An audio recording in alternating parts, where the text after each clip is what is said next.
Messieurs et dames, merci d'avoir choisi la RTGA pour vous informer à la une. Kinshasa retrouve progressivement son rythme habituel. C'est mercredi, les hommes et femmes retrouvent leur milieu de travail, même si certains commerces ouvrent timidement dans la peur de pillage. Les patrouilles de la police nationale congolaise ont réussi à sécuriser plusieurs coins de la ville qui étaient menacés par le pillage.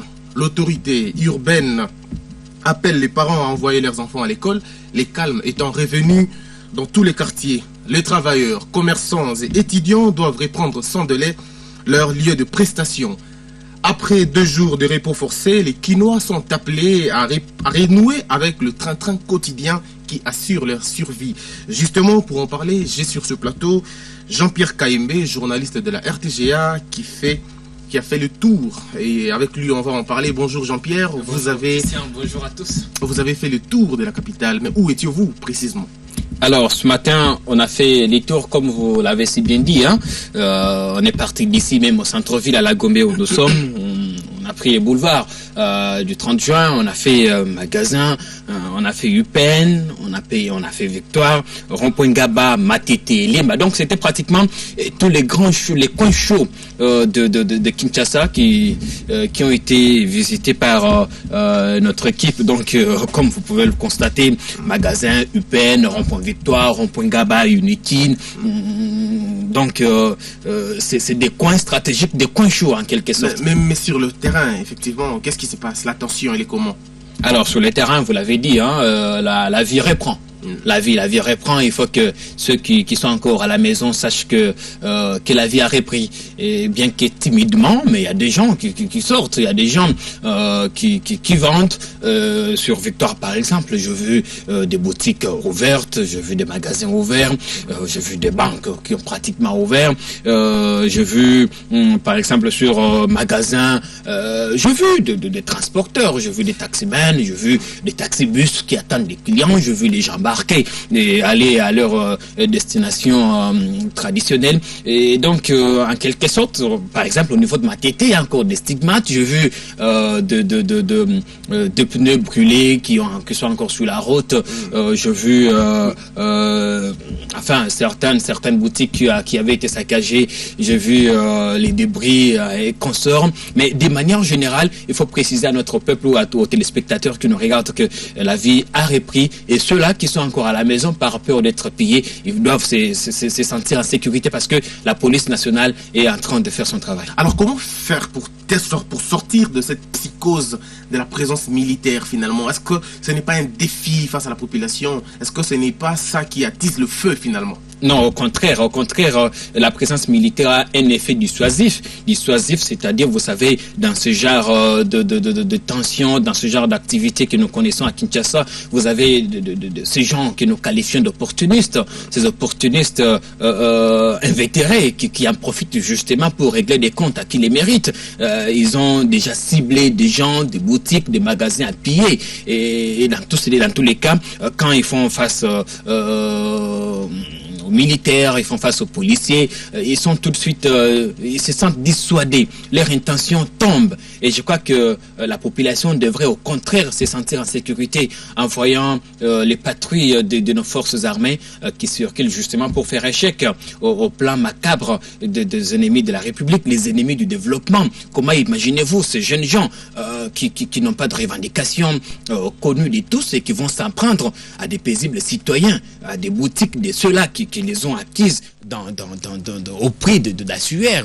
Je crois que c'est inconcevable et c'est des actions, des comportements anticiviques qu'il faut condamner à tout prix. Mais justement, la population sans SMS, sans Internet, les banques pleurent, il faut dire comme ça, les opérateurs de télécommunications sont aussi en train d'enregistrer de pertes inconsidérables, enfin je dirais considérables, mais finalement, est-ce que ce n'est vraiment pas nous mettre encore dans une sorte de désordre terrible? Non, je crois que il n'en est pas question parce que d'abord pour ce qui est de l'Internet et des SMS, le gouvernement a expliqué, je suis vu personnellement le ministre de PTNT qui estime c'est un problème, c'est une panne, c'est suite à une panne.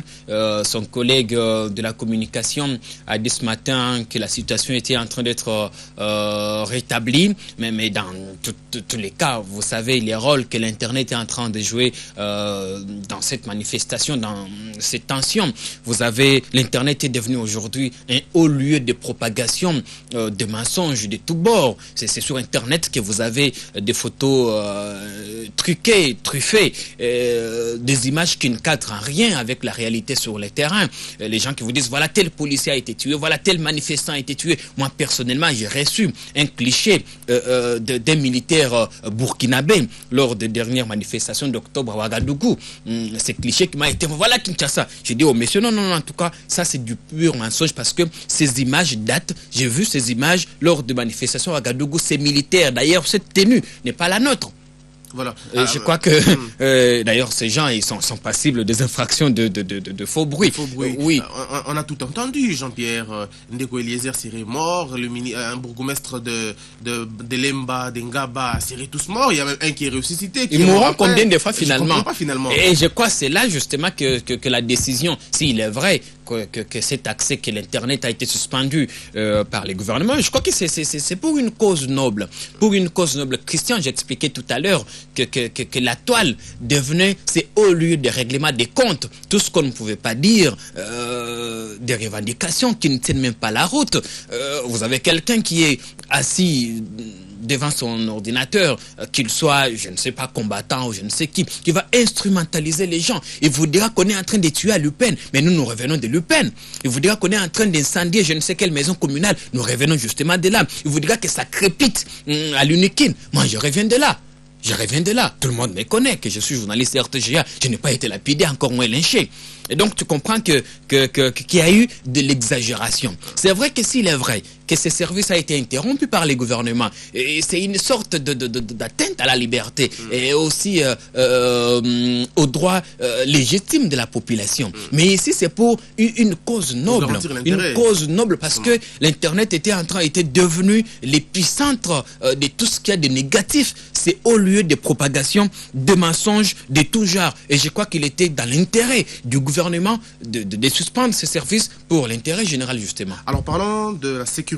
Est-ce que la sécurité est garantie, Jean-Pierre? Oui, la sécurité est vraiment garantie. Là, il faut les rassurer aux téléspectateurs qui tardent encore à la maison que la sécurité est garantie. Déjà, moi, quand je me trouve en face d'un agent de l'ordre, je me sens tout de suite sécurisé.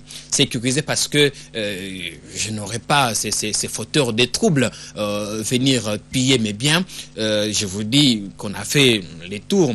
On a vu les coins stratégiques qui sont quadrillés par les forces de l'ordre. C'est justement pour dissuader les fauteurs des troubles à renoncer à leurs intentions macabres. Quand vous allez au niveau du rond-point Gaba à Lupin, vous allez sur Victoire, je crois on a renforcé les forces de l'ordre. Pas un renfort disproportionné, non. C'est proportionnel dans la mesure où ces forces de l'ordre doivent faire face aux semeurs des troubles. J'ajoute, je précise, en tant que journaliste, que ces gens n'ont rien à voir avec les revendications de l'opposition.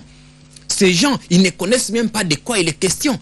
Ils ne connaissent même pas qu'il est question d'un projet de loi électorale qui fait débat entre opposition et majorité. C'est des gens qui n'ont pas de revendications, juste des opportunistes invétérés, comme je le disais, nostalgiques, qui attendent ces moments pareils pour sauter dessus et se faire du fric. Et je crois que notre police est dans sa mission régalienne qui est celle de sécuriser la population et c'est bien. Merci beaucoup, Jean-Pierre. Merci à vos questions.